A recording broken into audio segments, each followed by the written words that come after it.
Hey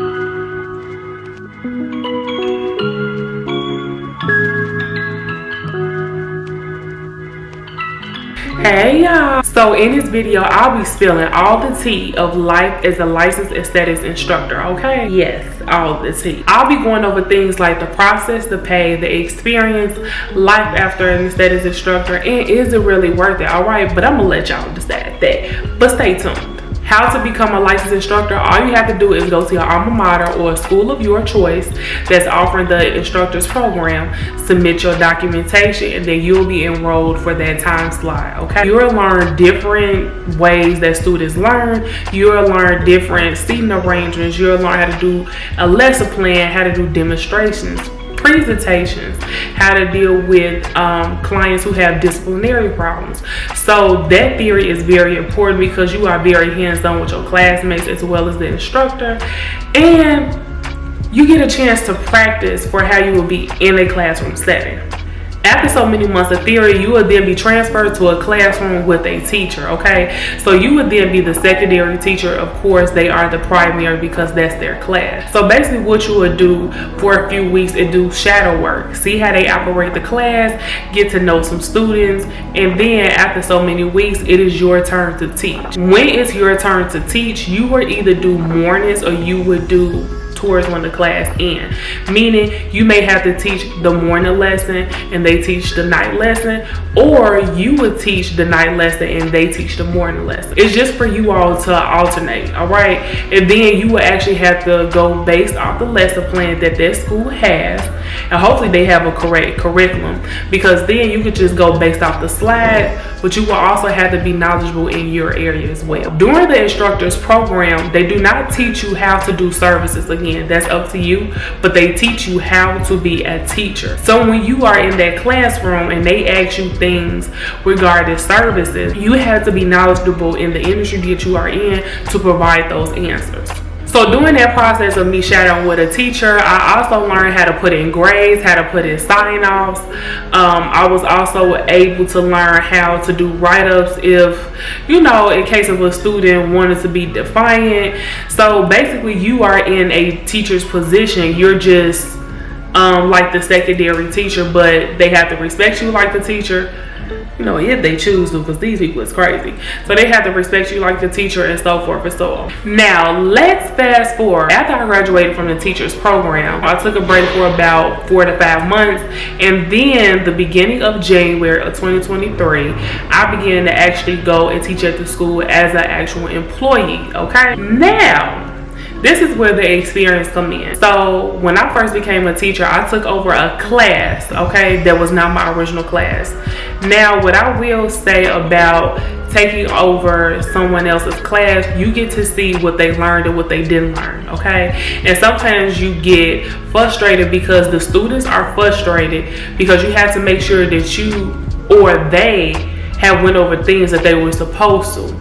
Now, if they didn't, that's where the problem come in, because you as a teacher have an agenda that you have to follow to make sure they are on the right track. And when they aren't on the track, that's where attitudes come in place. People may feel overwhelmed. When you come across that problem, just to work with higher ups to see if you can alternate the schedule to where you're not receiving a backlash and they feel more at ease, okay? From my experience as a teacher, I've also learned a little bit about myself. I need to have more patience. I need to break things down a little bit more. I've also learned how to not be so frustrated when things are out of my control, okay? When it was time for me to obtain my own class, like a brand new class that wasn't taught by another teacher, it allowed me to see how I'm so passionate about aesthetics. It allowed me to see that everybody who is taking or in the aesthetics program would not be esthetician. I say that in a way because when you are in school, that is the foundation. Like, you have to be in tune with aesthetics because this is something that you want to do.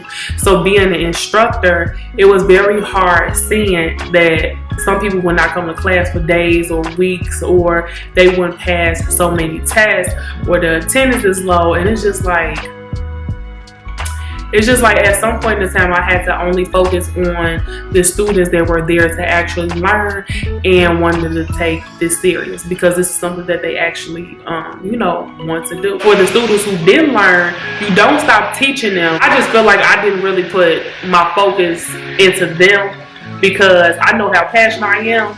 And I know when I get frustrated, it can show on my face. I just decided to gear my attention to the ones that did want to learn. During times where I have had to take disciplinary actions with students, it was very hard, because you try not to go that route, but sometimes you have to, okay? You're not a pushover. You don't want people to push you over, but you also are showing people that, look, you respect me and I respect you. So those were moments where I have definitely had to like write students up, but still remain professional. Now, I'm not gonna lie, there was a moment that I had to get with a student. At some point, we all have breaking points.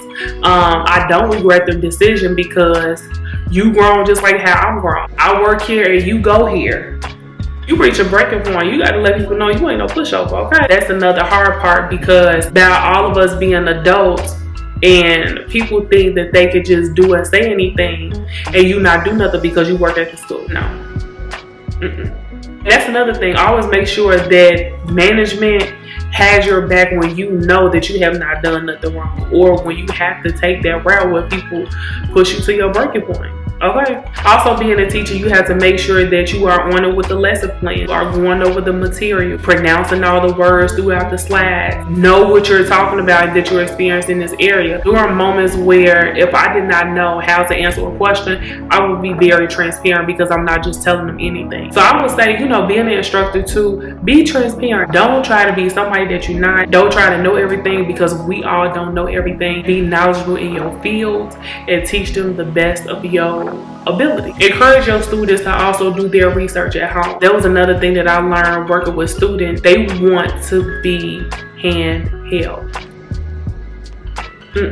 Teach your students to be self-starters, okay? There are students who literally won't do nothing until you tell them to. It's a process. You have to go with the flow. You have to find your flow. I also tell my students that I am not a micromanager. I expect for you to do what it is that you need to do when you come in. I tell people going into the aesthetics industry, especially if you are trying to be an instructor, don't be a drill sergeant. You have to meet people where they're at.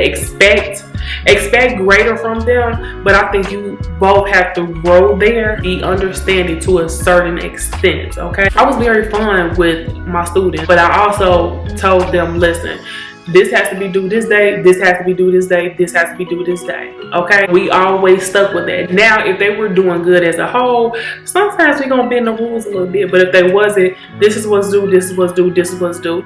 And you also wanna inform them, okay, we have to be on this track this time, this track this time, this track this time, okay? Just making sure that I created a flow for them to follow that will be easier for them. Now, being an instructor is very rewarding, but when management or how the school runs is not right, it's not going to make your experience right.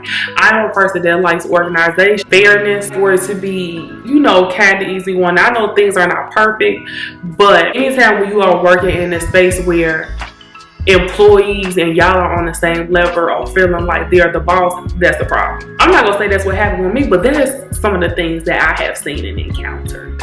I am very big on customer service and business running as a business. Management having your back, not just having theirs. Eventually, my time was up in this July of 2023. Being an instructor in a school has showed me that I did not want to work in a school. I finally had got my passion back for wanting to be a teacher, but to teach classes, to teach other people how to do what I do. Being an instructor has showed me that there are so many people coming into the industry and they are not business savvy. They don't have good customer service. They doing this, they doing that, and it was getting on my nerves. So I wanted to be able to provide classes where I am teaching somebody how to do that before they get heavy into the game and they don't have returning clients. I want to be able to teach students that everything is not about money, okay?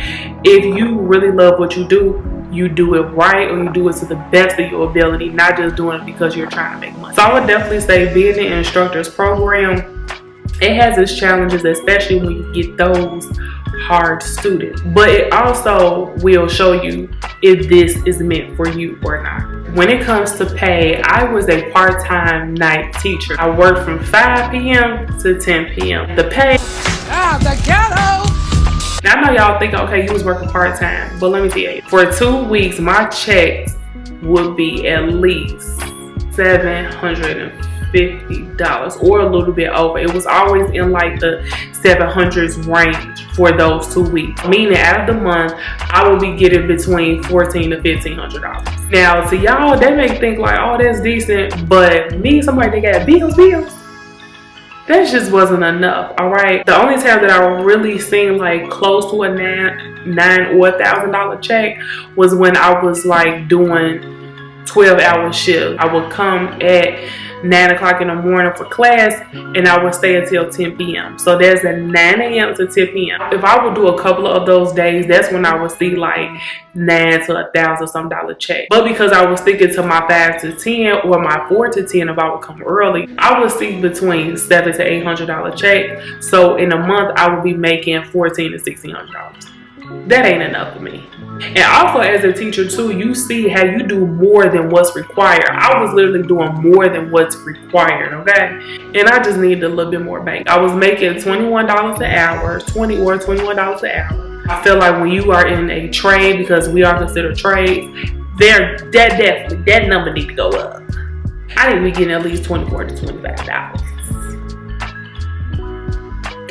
So when you have completed the teacher's program, I know I should have said this before, but it totally slipped my mind. When you are preparing for the test for state board, it is 110 questions, all right? And you have, I believe, 80 to 90 minutes to complete the question. I failed the first attempt, all right? So 2 months later, I took the test again, and then I ended up passing. What I learned with the instructor's test is that you cannot answer it logically. Meaning you cannot answer the question that makes the most sense. You actually have to be in the position as an instructor and answer the question. For an example, if you are doing a demonstration, okay, they ask you what seated style would best fit. Sometimes some teachers I would see like doing the little circles or do a chevron or whatever the case is. So you would think, okay, maybe I could do it in a circle, maybe I could do it like this, maybe I could do it like this. That's you not being in a teacher mode, all right? Being in the teacher mode would say, okay, I could do theater style.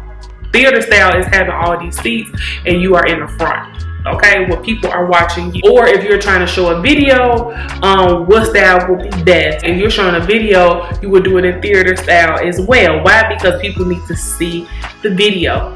So you actually have to put yourself in the shoes of an instructor. You have to answer as if you are teaching a class. And that is the most difficult thing to do, because you think logically you would do something, but no, you have to put yourself like, okay, if I was a teacher, I would have to do this. And then of course, once you pass or fail the test, once you click submit, it will literally tell you if you pass or fail. You have to have a 75 or higher to pass for a regular aesthetics license and the instructor's license, okay? If you fail, they're gonna send you like some type of results in the mail, and then they're gonna email you when you can register for your next class. If you pass, they'll send you an email stated that your license is ready to be previewed, and then you renew your license 2 years after. And the other things that I have learned being an aesthetics instructor, you constantly have to repeat yourself, and control your facial instructions, to take in consideration that students are going through things outside of school, but you have to make sure you are encouraging them, okay? Because it is FAFSA based, when certain things happen and they miss school so much, they'll get dropped from the program and things like that.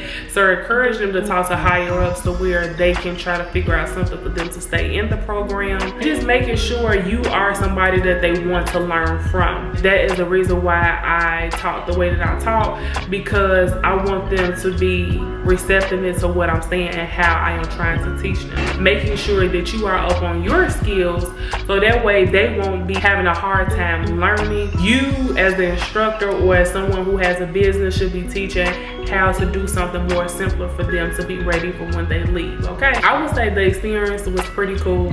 It was very challenging, but I'm glad that it brought me back to my passion. Okay, so life after as an aesthetics instructor, I still obtain my instructor's license. And what I recently found out is that if I am an instructor, I don't have to keep up with my regular aesthetics license. If you do want to obtain both licenses, you can. You just have to make sure you do the CEU hours for both. If not, you could drop your aesthetics license and keep your aesthetic instructor's license, okay? I am currently teaching eyebrow waxing classes, and that has been doing wonderful because I like more of an intimate and one-on-one setting. My classes are no larger than 2 because I have to make sure that we are thoroughly going through practicing and things like that, that they taking their time on their models. I've also got more into filming how to do services so that way I can go digital. I've been doing Brazilian classes, so I would definitely say taking the instructor's programs has really prepped me for doing this on my own. So that's the life, you know, as an aesthetics instructor. All right, do I recommend it? I will say it depends. It depends on if you like being in a school. Yes, if you don't like being in a school, you can take what you learn and apply to other things when you were in the program if you don't want to be in the school. I would definitely say as well, I did leave a good impact on my students when I left, because when I told them I had to leave, they were very sad. Like, they threw me a party. We had cake, piece of pie. We didn't even really learn that day. We just really celebrated me coming in and teaching them and me embarking on my next journey. And I definitely feel like I left a mark on them, because even now, especially one of my students, she'll come over my house, let me do her hair. We done talked about business. I'm following their journeys on Instagram. So it is very rewarding when students have seen and can tell that you made a mark on them. When my class previously, they wrote me cards when they were graduating and I was leaving about how I impacted them so much. And I know one of my students wrote, "Not all heroes wear capes." And it just really made me cry, because you build connections with these ladies, and especially the girls that really want to do aesthetics, and they are about to go on a journey on themselves, or you're about to go on your own personal journey where you have to leave the school. And it is very touching. So I just always say, if this is your passion, you know, make it count. You leave your mark. Make sure, you know, you are constantly learning, you bettering yourself. That's all you really can do. One thing I did forget to add in there too, as a teacher, when you do become an employee, you have meetings, you have to run meetings. You had to do like openers where you're trying to make people engage. So there's a lot that comes into being an instructor, okay, y'all? So make sure y'all think about that too. I hope you all enjoyed this video, okay? If I missed anything or you all have any questions, please leave them down below, all right? Make sure you follow me on my Instagram at Wax Figure, on Facebook, Wax Figure LLC. Most importantly, make sure you subscribe so that way you can be notified whenever I drop a new video, all right? Peace.